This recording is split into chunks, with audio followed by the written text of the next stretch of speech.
We had been married for 12 years, and now my wife, Claire, who had become a millionaire through her company, was in love with someone else. It was the new person at her company's front desk. He was a man approaching 40, not particularly striking in appearance or as physically fit as I am, but over the course of just 6 months, he had apparently provided Claire with a significant amount of emotional support. Claire looked exhausted when she told me. "If we divorce, you can have the house and the car, Mark," she said, her voice heavy. "Can you please just let me go?" I kept my gaze low for a moment, and then responded quietly, "Okay." After she left the room, I went out and bought a new wall calendar. I hung it up and drew a circle around a date. 30 days from now would be the official end.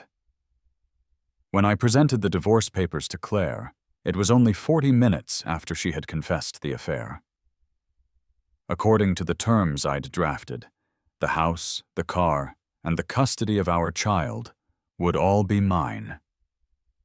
She would also be required to pay a one-time sum of $20 million, which would cover both compensation and ongoing child support. After that payment, our child and I would no longer be a part of her life or bother her again.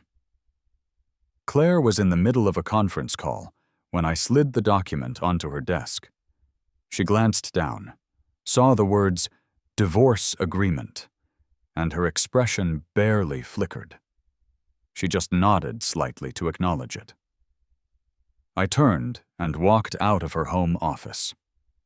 To make the transition efficient for both of us, I began packing all of Claire's clothes and personal belongings. It filled 3 large boxes. I tried to be thorough, making sure nothing was missed, even going up to the attic to retrieve her childhood photo albums. Finally, I noticed our wedding photograph sitting in the corner of the bedroom. In the picture, Claire looks so spirited and strong while I am smiling gently, holding her in the bright sunlight. I remembered how she used to whisper to me, "I love you so much. I'm so lucky I married you." Claire and I had met back in college. When I first saw her, she was a quiet girl wearing worn-out sneakers, clearly not from a wealthy background. I had plenty of admirers at the time, but I found myself falling in love with Claire almost immediately. She was calm, incredibly ambitious, and had a unique beauty. She possessed so many qualities that I truly admired. After we graduated, it felt like the most natural thing in the world for us to get married. Soon after, she started a company with a few of her friends. When our child was born, I made the decision to become a stay-at-home father.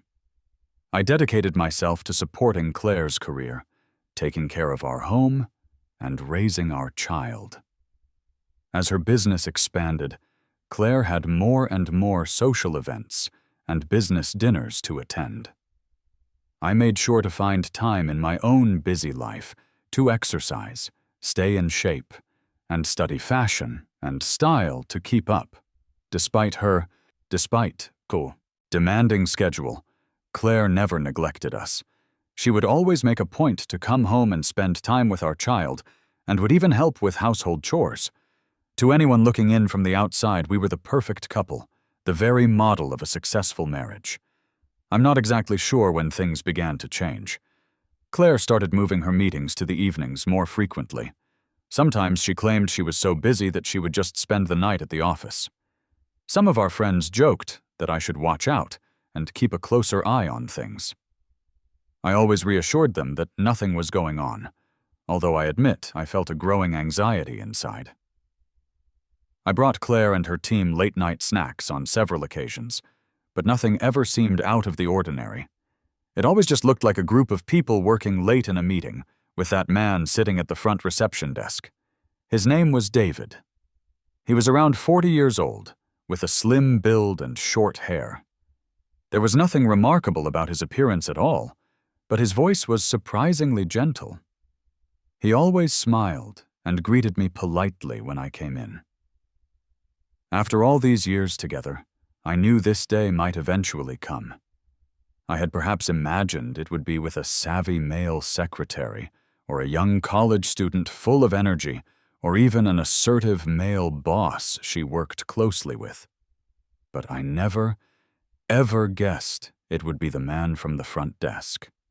I had heard his story. He had been married before, but his wife had cheated on him, and they divorced. This was his first job since the divorce, and he seemed to treasure it. He would apparently arrive early every day to learn everyone's habits, and would occasionally bake treats for the staff. Some colleagues even started ordering their lunches from him just for convenience. When I found out about his side business, I mentioned to Claire that he seemed to be having a tough time, and suggested she might give him a break. Claire always seemed indifferent to it. She would say that the company wasn't a place to show sympathy, and advised him not to take on side jobs during work hours. I even joked once that as the boss, she lacked a certain human touch. Looking back on it now, I wonder if maybe she felt bad about David working such long hours and still needing to make extra food for others. As for why Claire chose today, of all days, to ask for the divorce, it started when I made her a bowl of hangover soup this morning, just like I usually did when she'd been out late. She just stared at the soup for a long time, then sighed and gently pushed it away. She stayed silent for a long time before finally looking up, her eyes filled with exhaustion, to ask if we could get a divorce. She admitted the affair had been going on for half a year. She'd been sneaking off to hotels with him during her overtime hours. My heart felt like it was shaken, and I struggled to maintain my composure. I asked her who it was. When she said David's name, I could hardly believe my ears. An overwhelming sense of helplessness washed over me, followed by a deep coldness and chill. When Claire finished her conference call and came out of her office, I had already finished my own meal, cleaned the kitchen, and was watching a series in the living room, trying my best to act like nothing had happened. She went to take a shower, but midway through she realized she didn't have a towel. She instinctively called out to me from the bathroom, "Mark, where's my towel?" I replied without turning my head from the screen. "I packed it in the boxes by the door. You can use mine for now if you don't mind. I'll toss it out later." All I heard from the bathroom in response was silence. When Claire came out, she noticed the 3 large boxes stacked by the entrance. She sat down on the sofa across from me and slid the divorce agreement back toward me with her fingertip. "I can give you $15 million for support now," she said, "and pay the rest in monthly installments."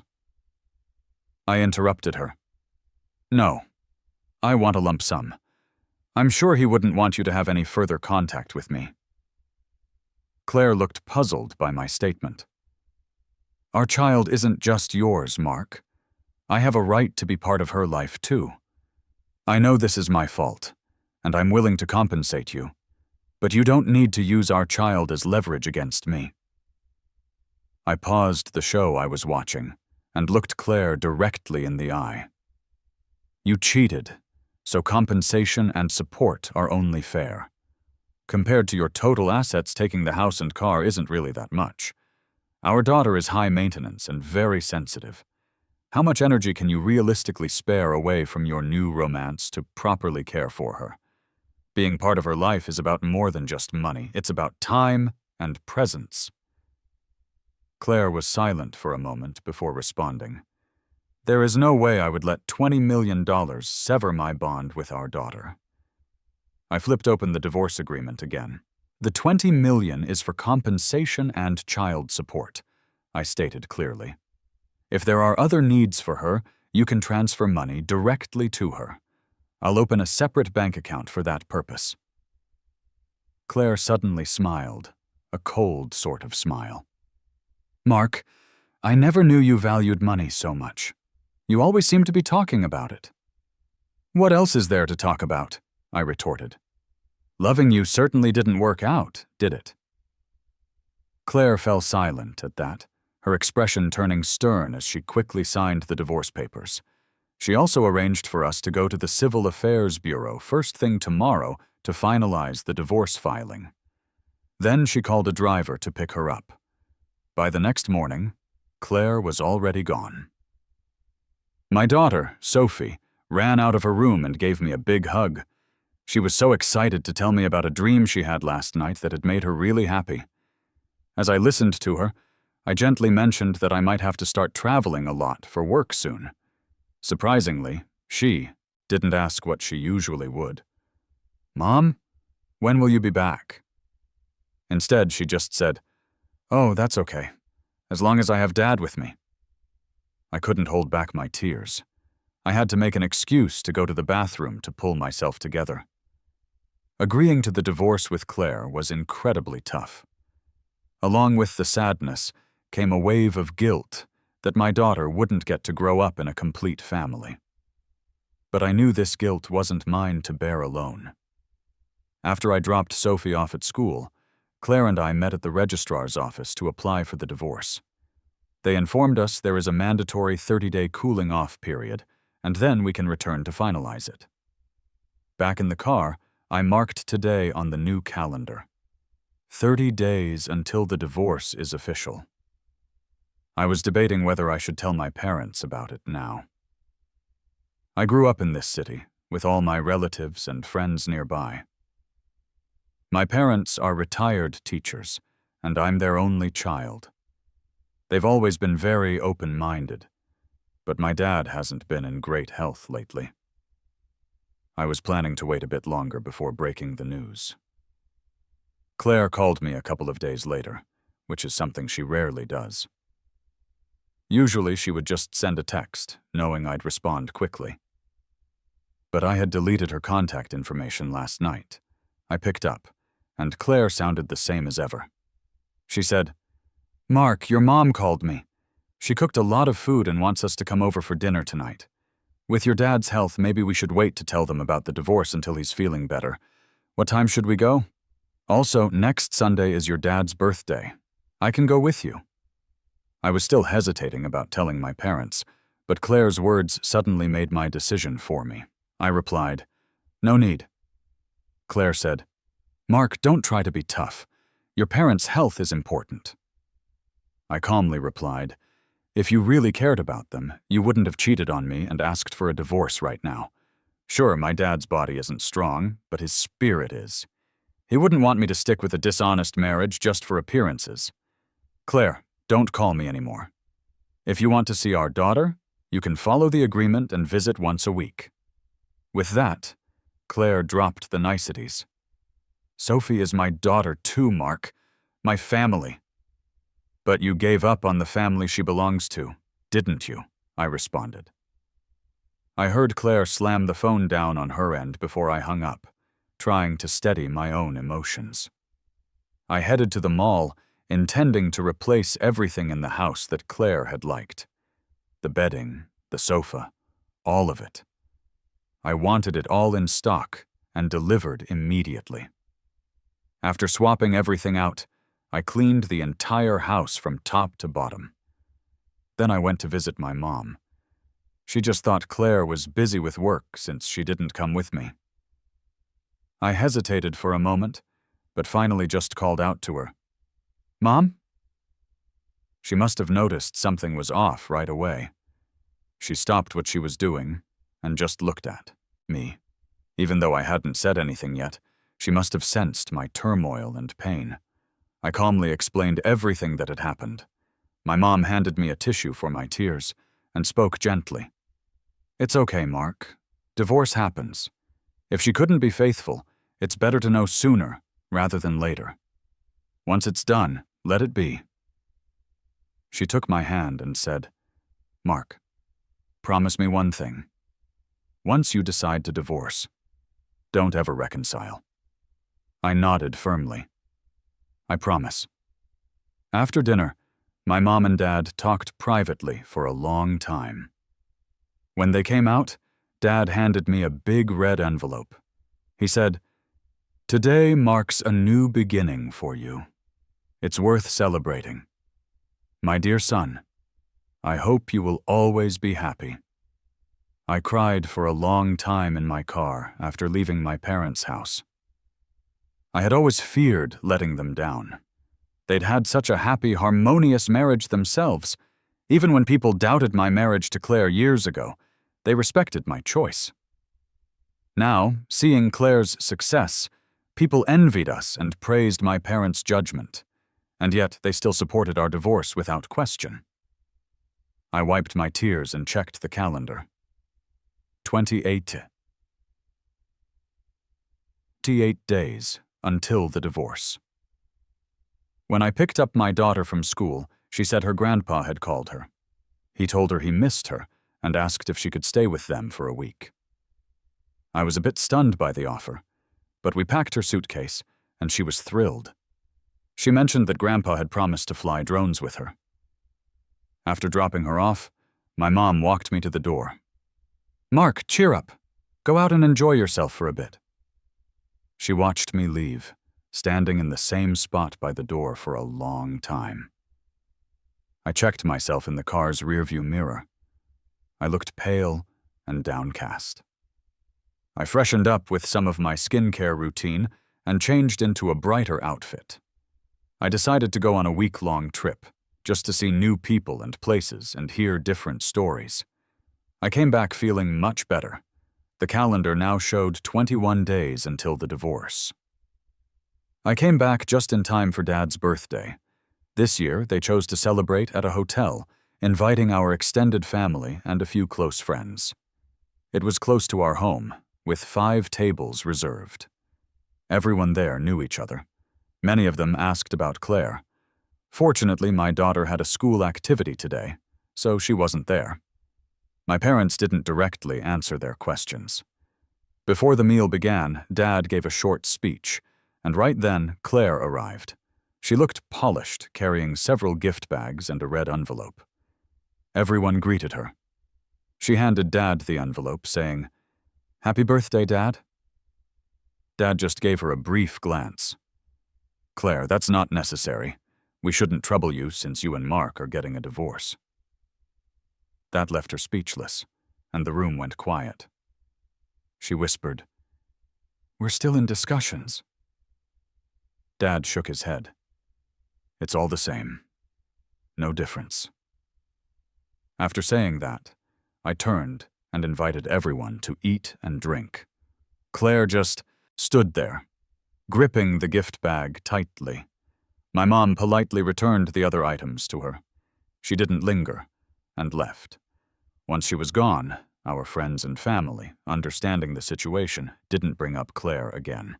No one would ask me about her anymore. Good. My mood is slowly coming back to normal. I'm accepting it all, letting the reality sink in. I quickly busied myself. I'm thinking about opening a coffee shop. There's a place up for sale, and I'm pretty happy with the location and the existing setup, so I signed the papers. The staff are already there, so we can keep running as is.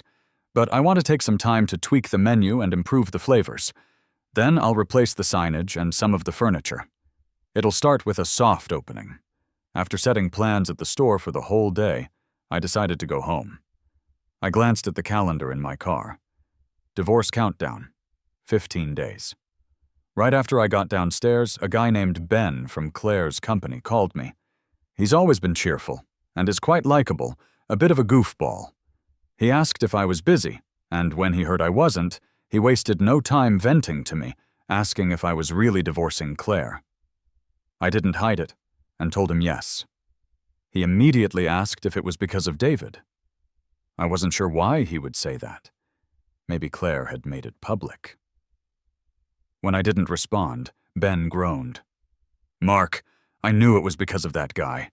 No wonder you haven't brought us any afternoon tea lately. I miss your snacks."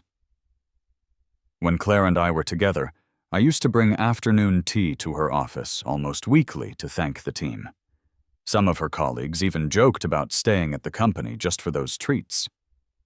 "No worries," I told him. "I'm opening a coffee shop. You can come by any time, and I'll treat you." Ben let out a "wow" and quickly asked for the address. I told him I'd send it later. He agreed, and then continued ranting. "You wouldn't believe that, David. After you stopped coming around, he got a promotion from the reception desk straight to office manager. His whole attitude towards everyone changed. He used to greet everyone with a smile, but now he's always looking for trouble, and you can't miss the smugness on his face. He even bought the same style of coat and watch as you. Anyone can see it. What is Claire even thinking? Finally, he said that if it weren't for his mortgage, he would quit just to avoid having to deal with David. When I reached my doorstep, Ben was still talking, so I consoled him for a little while longer before he reluctantly hung up. At this point, I honestly don't care about David anymore. It's not like when Claire first told me about the affair. Back then, I had this crazy urge to find out what made him so special that she would choose him. Pushing open the door, I didn't expect to see Claire's shoes by the entrance. She was in the living room, playing video games with our daughter. Seeing me, Sophie excitedly called out, "Dad, come join us. Let's beat Mom. Together!" Back then, Claire would always respond by chasing Sophie, raising her up and tickling her until she giggled uncontrollably, and then she'd come after me. Our home used to be filled with laughter. Now, Claire just coughed gently and rubbed our daughter's head. "Dad's been out all day. He's tired. How about we play next time?" "Okay. Mom, when will you stop traveling so much?" Claire thought for a moment and softly replied, "Soon," before urging our daughter to get ready for bed. After a long day at the coffee shop, I didn't have the energy for small talk. I just reminded her to lock the door if she left later. She said she had promised our daughter she would stay with her tonight. I didn't say anything more and went into my room. Just as the door closed, I heard Claire's phone ring. She answered, repeating something a few times, and finally sounded a bit impatient. "I told you, I'm home just to be with Sophie. What are you afraid of? He and I have an agreement for the divorce. How many times do I have to say it? We aren't sharing a room." I heard Claire hang up. She came and knocked on my door. "Mark, something came up at work. I need to head back. I'll find time to be with our daughter tomorrow." I didn't open the door. I just said, "Okay." My voice wasn't too loud or too soft, just enough for her to hear outside. Before she had even left the house, I got a notification on my phone about a $5,000 transfer to our daughter's bank card. The note attached said it was for taking Sophie out for something nice tomorrow. I didn't reply to her message, just opened my laptop to check the coffee shop's business plans. Then a message from an unknown contact popped up. It had no words, just a smiley face emoji. The profile picture was a bouquet of flowers, and the account itself was sparse, with no posts at all. I couldn't even remember adding this person. I scrolled through our chat history and saw that it was from 2 years ago. Just as I was trying to recall who it could be, a new message followed. "Feeling proud, right?" In a snap, I realized this had to be David. But hadn't David only joined Claire's company 6 months ago? Why did he have my contact information from 2 years ago? Had this account been watching my life secretly for that long? I sucked in a sharp breath and replied with only a question mark. He typed back quickly. "No matter what you do, I can make her come over instantly." Of course, it was him, David. So Claire had known him 2 years ago? Maybe even longer? Then David sent a photo.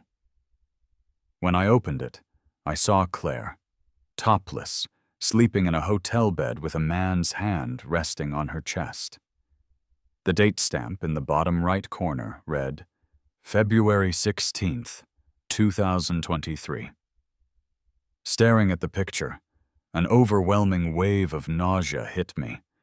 I bent over and vomited into the trash can next to my desk. February 16th, 2023.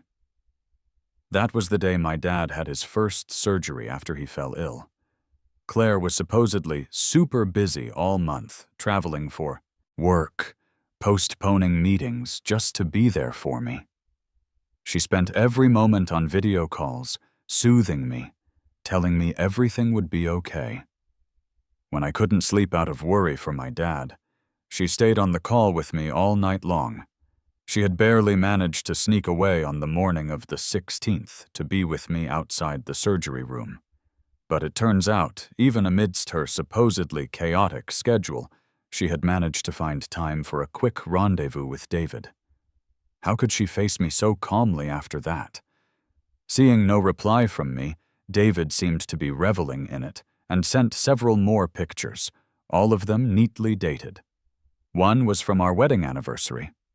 Another was from our daughter's birthday. It seemed every time her priority was spending time with David first, and only then reuniting with us. A huge feeling of disgust spread from my chest, swallowing any pain I felt. I had thought Claire had simply gotten tired of us over these past 6 months. I thought maybe she was just bored with our calm and sweet life, or perhaps she had found true love in middle age. It turns out the whole thing was rotten from the start. I went to the bathroom to wash my face. I went back to my computer and saved each piece of evidence, one by one. I know David only dared to send them because the full $20 million from the divorce settlement hadn't been paid yet. Claire had sent over $8 million in these past 2 weeks, but there was still $12 million left. She had said it might take some time to liquidate. The house and car are already in my name with no loans, and the agreement clearly states it's all clear-cut, so there are no conflicts if she agrees.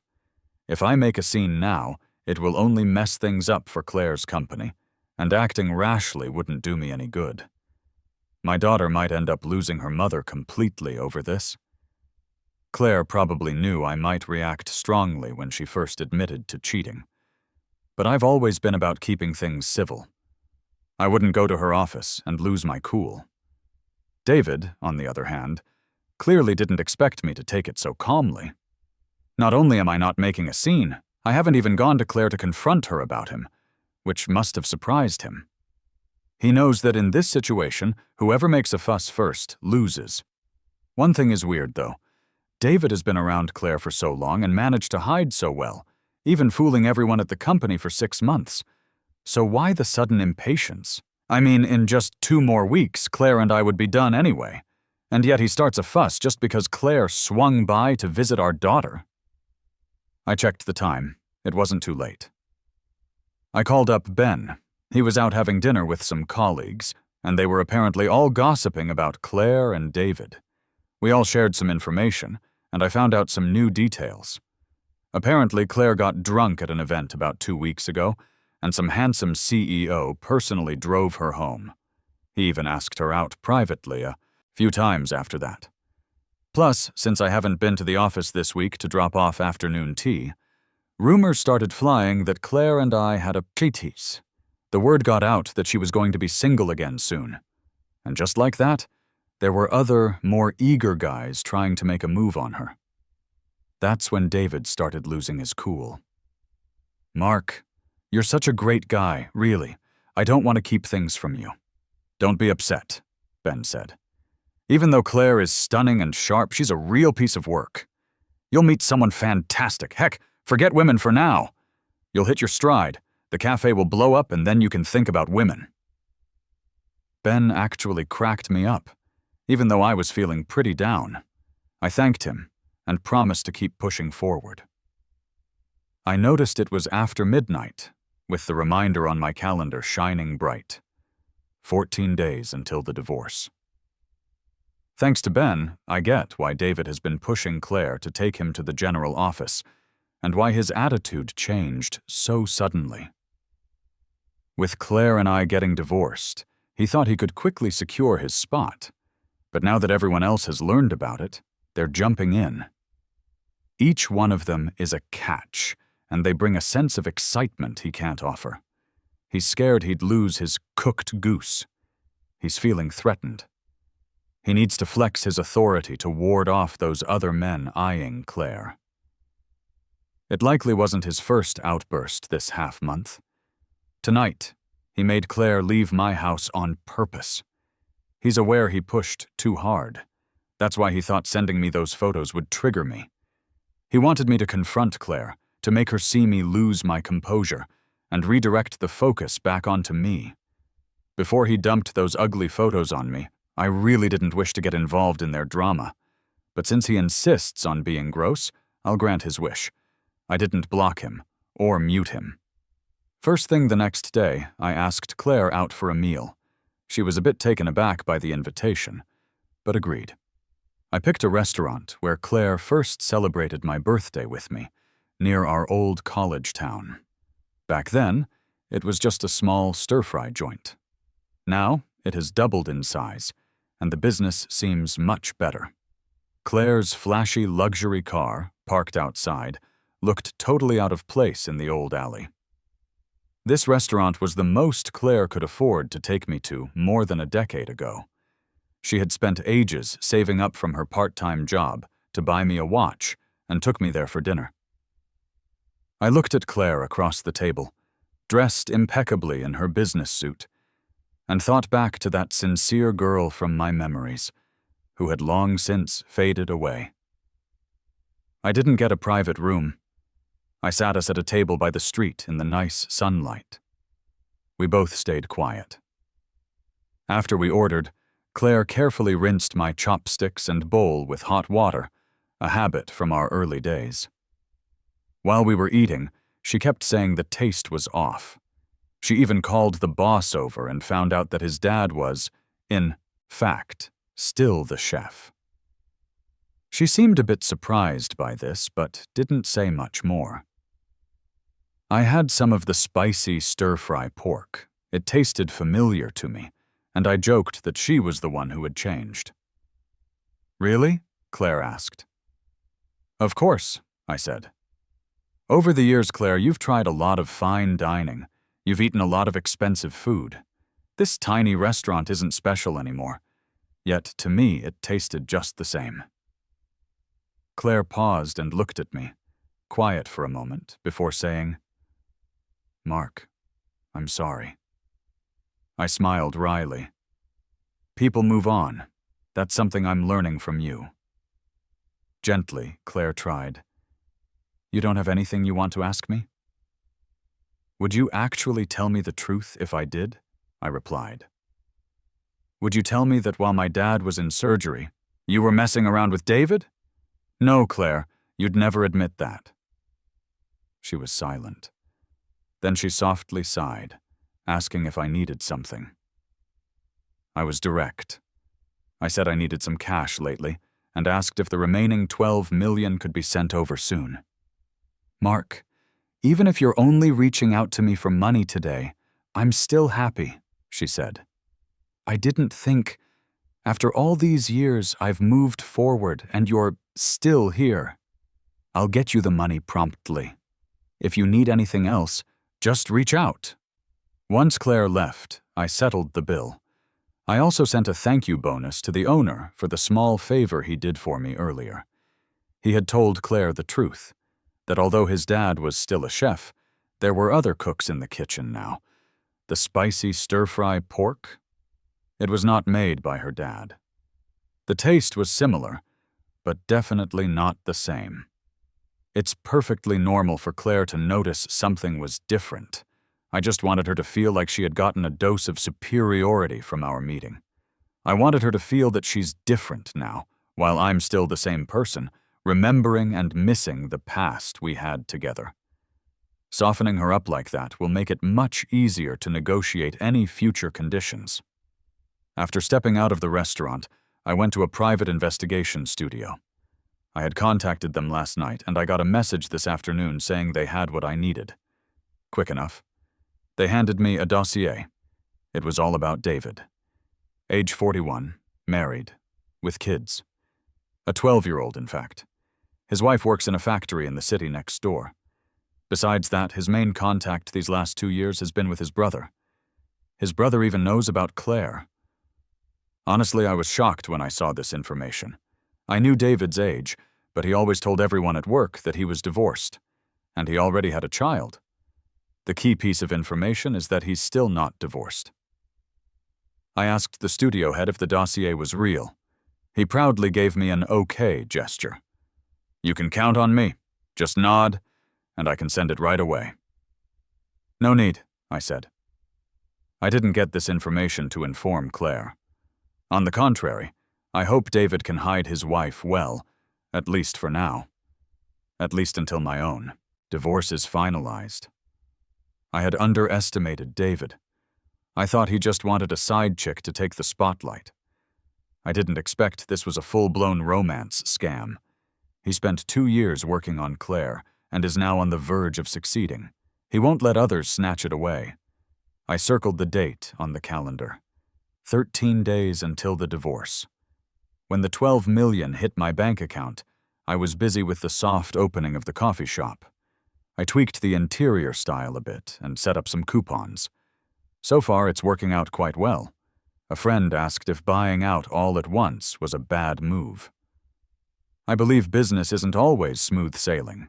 There are unexpected situations. Ups and downs are normal. Who knows how long it'll last? So it saves me the hassle to do it all at once. Mainly, I don't want to contact anyone every month. Friend said it made sense. What's in hand is real. Even Ben dropped by for a coffee during his break. He said Claire snagged a big deal recently and is busy negotiating. David showed up at work with a brand-name bag, acting more down to earth. Clearly, Claire is using gifts to appease him, but David's patience is for getting more. This is the seed Claire planted years ago, and maybe the harvest is soon. Like that day at the restaurant when Claire and I were eating, I saw David standing outside at the corner. He sent me even more provocative photos that night, boldly showing half his face. I had everything packed ready to send to his wife when I get the divorce certificate. After organizing the files, the doorbell rang. I got up to answer. David had dyed his hair and wore the same cologne as me. When the door opened, David was a different person, his eyes full of provocation. Mark, sorry. Claire's household register got left here. I'm here to pick it up. He was about to come in. I blocked him. When Claire and I agreed to divorce, she took the register. Oh, really? Maybe Claire got it wrong. Honestly, I also came to see you. Claire doesn't know, but do I? You're using retreats to your advantage, tempting people. I asked, really? So you think waiting around in my circle for 2 years means you know me? He chuckled, pushed away my hand, and surveyed the room. Mark, I thought you didn't care. Not long after Claire left, you changed the style. What, afraid you'd get upset? When he finished, my daughter was woken by the commotion and called, Dad, asked if Mom was here. David chuckled low. Sophie, I'm David. Your mom's in a meeting. She won't be back today. Tomorrow maybe not either. I ignored David, clenched my fist, went in to comfort my daughter. She looked up at me sadly, feeling a bit wronged. I promised to take her to the amusement park tomorrow, told her to sleep early. When I came out, David was still in the living room, already sipping on wine leisurely. I knew what he was up to. In a few days, it's Claire's mom's birthday. We usually went together. Claire had even called, asked if I could accompany her again, this year. But David doesn't want me there. Claire's family home is quite remote. Her parents moved to town, but it's still far. Going would bring back too many memories. He feared what could arise from the trip. He wanted to provoke me, to give him a reason to badmouth me to Claire.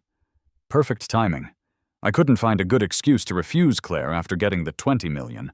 I slowly approached, looked down at him, and suddenly slapped him hard. He laughed after being slapped. Nothing amazing about it. Your usual indifference must be fake, right? How does it feel, someone like you losing a girl to me? I took the cup from his hand, grabbed his collar with one hand and covered his mouth with the other, dragging him to the door. He struggled as I threw him out. David, you've achieved your goal. Feel free to complain to Claire. If that's not enough, I can punch you again. David angrily pointed, called me crazy, yelled. As he rolled up his sleeves to charge me, I pulled out my phone to record. He looked at me furiously, then called Claire with his phone. I glanced at the date, calmly anticipating the end of this drama. 10 days until divorce. Claire called soon after, her voice tense with annoyance. She asked why I hit him. Even if David was wrong, just throw him out next time. Making a scene like this complicates things if David doesn't settle privately and calls the police. I laughed. Let him, he trespassed first, then acted immorally. Doesn't a mistress anticipate getting hit when they show up to provoke? He even tried to upset our daughter, hinted you wouldn't have time for her. Claire, our daughter is my bottom line, my hope, and yours too. I hung up without waiting for Claire to respond. I texted her, turning down the trip to her hometown. Felt relieved. Then my private studio guy called. David had just phoned his wife, saying he'd give her some money and get a divorce. They planned to finalize things next week. He's robbing Peter to pay Paul. Sooner or later, he's going to fall short. Seems like he's pushing Claire to seal the deal. The studio head and I sighed over it. David's a piece of work. Can't stick to one thing. He's hovered around Claire for like 2 years. Yet when it matters most, he decides to shake things up. The guy went on with his analysis. Maybe he never felt the heat before. Being on the down low was thrilling. But now with Claire about to make a move, he's worried. She's got guys way better than him circling her. I sipped my coffee. Maybe. After that day, David's alternate account stopped sending messages. Ben came by for coffee and spilled the news. David, posing as Claire's secretary, attended her mom's birthday. After returning, he toned down a lot. Seems like Claire finally gave him some assurance. Ben asked what I thought. I was like, "It's all good." Ben was surprised. "Mark, really? Some homewrecker taking over?" I just nodded. She found her karma among the masses. I'd say that's fair. Today was the grand opening of the revamped cafe, so I shared the milestone online. I even circled the calendar. 5 days to divorce. I got so caught up with opening prep, I barely glanced at my phone. It wasn't until I was looking through messages that I saw Claire's earlier well wishes. Deleted it and scheduled our divorce meeting. It took a while, but she got back to me. "Want to talk it over?" "After the paperwork," I replied.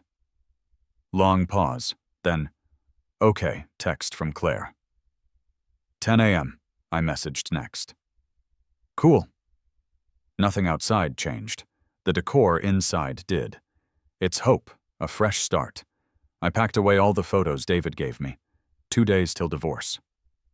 The day we got divorced, Claire rushed over after I waited half an hour. Quick chit-chat, then paperwork. Holding the divorce paper, she seemed off, but recovered fast. Invited me to lunch. "Nah, got stuff." I didn't look back at her. Outside, I mailed all David's photos to his wife. Another month whizzed by. Ben dropped in. He said I posted the divorce on my social media, adding, "Feels like a dream." 2 more months. Ben brought a snack pile. Planning to quit and stress eat, but now he doesn't need to. Told me to enjoy them. I served him coffee. "What's the good news?" I asked. "No more David breathing down my neck," he laughed. "Honestly, Mark, just last week David hinted at making it official with Claire. I had my resignation letter ready. Then today, some woman stormed the office, clawed at David yelling about him sleeping around, asking where Claire was, saying she's wrecking homes. At first, everyone tried to stop her. Then she showed a bunch of gross photos. Everyone backed off. Claire stayed in her office. Later, her secretary claimed the woman faked the pics and had her booted. Some folks tailed her, probably to hash things out. Looks like Claire's not marrying David anymore. She hates feeling played, coupled with the scandal. Despite her damage control, the other company caught wind, trashing her reputation. They pulled her endorsement images. She paid off David's wife to come clean and apologize for the fake accusations. David quit too. Rumor has it he's divorced, with his ex walking off with a pretty penny. Claire came by a couple of times to see the kid. She looked wiped out, sometimes hinted at staying for dinner. I wasn't having it. At the door, she hesitated. "Mark, any chance for us to start over?" I just shut the door in her face. Every friend call turns into a blind date offer. I politely decline. For now, making money's more reliable. "Mark, you gotta keep faith in love," they urge. I'm not exactly disappointed, just impartial. Not long after, a friend brought this classy woman into my cafe. We had a brief, nice intro. We're both busy bees, hardly talk. Friend's anxious. "Mark, you're not into this gem." I chuckled, just tied up. Friend sighed. I went back to crunching numbers for opening another shop. Half a year later, that woman posted her marriage certificate online. I liked it quietly. Turns out her company's now a regular at my cafe. Her husband's hooked on my blend, they say, thrilled at the big new client. Then Claire hit a rough patch. Heard David, looking lost, popped into her office. Started normal, asking about lunch, then whipped out a knife in front of investors, pressing her for wedding plans. Went on a rampage, damaging furniture. Scared the investors away. Ben said it was wild. Claire turned livid, called the cops on David. Barely settled when David's brother and a crew showed up for answers. Claire used cash to calm things down, it seems. Sure thing. But she guessed that with David's younger brother being such a punk, there's no telling when it'll end. After all, he's gotten a taste of the good life now. Just a few days in, and quite a few people quit. Mainly because they don't want any trouble to accidentally fall on them. Life's precious, after all. Ben is looking to switch jobs, too. He mentioned that after everything went down, some companies offered good salaries, welcoming Claire's heartbroken co-workers. He laughed, saying his new job pays pretty well. "Mark, this really fits that saying. The one who loses always has riches escaping from his grasp." I remember Claire and I just got married that first year. She bought this little trinket that promised wealth if you listen to your husband. She kept it in her office. I don't remember when exactly, but it got broken one day, and she never replaced it. And now I can't even picture Claire's face clearly in my memory. Ben looked at me, a bit hesitant and nosy, asking, "Mark, aren't you curious how Claire and David hooked up?" I answered honestly, "I used to be curious, but I figure even if it wasn't David, it'd be someone else." Whatever the situation back then, it just served as an excuse for her to cheat.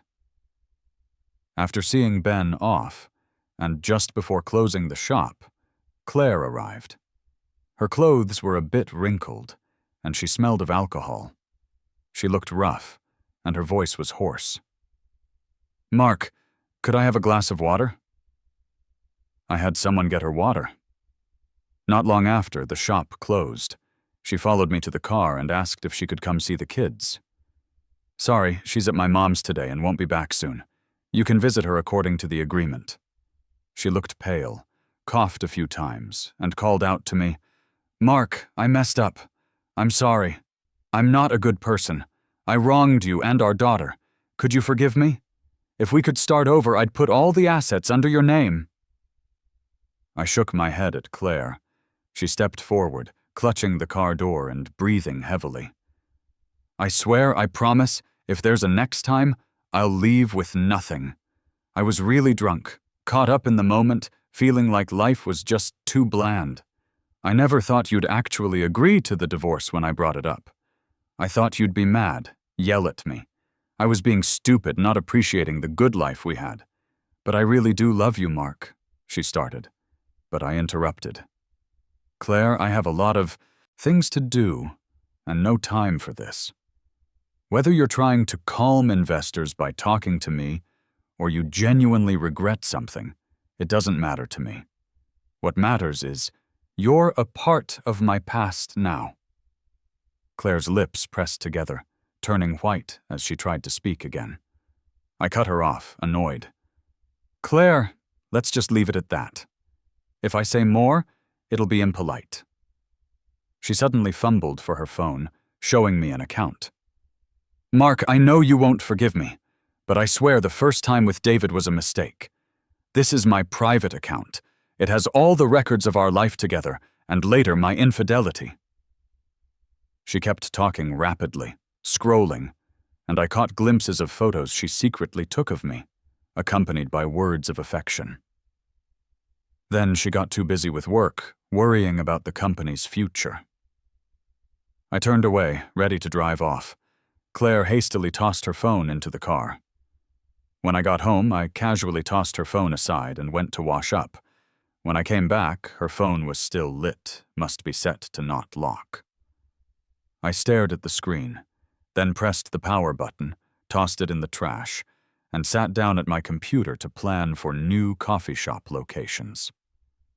As for Claire and me, I just hope from here on we never meet, remember, or waste any more time on each other.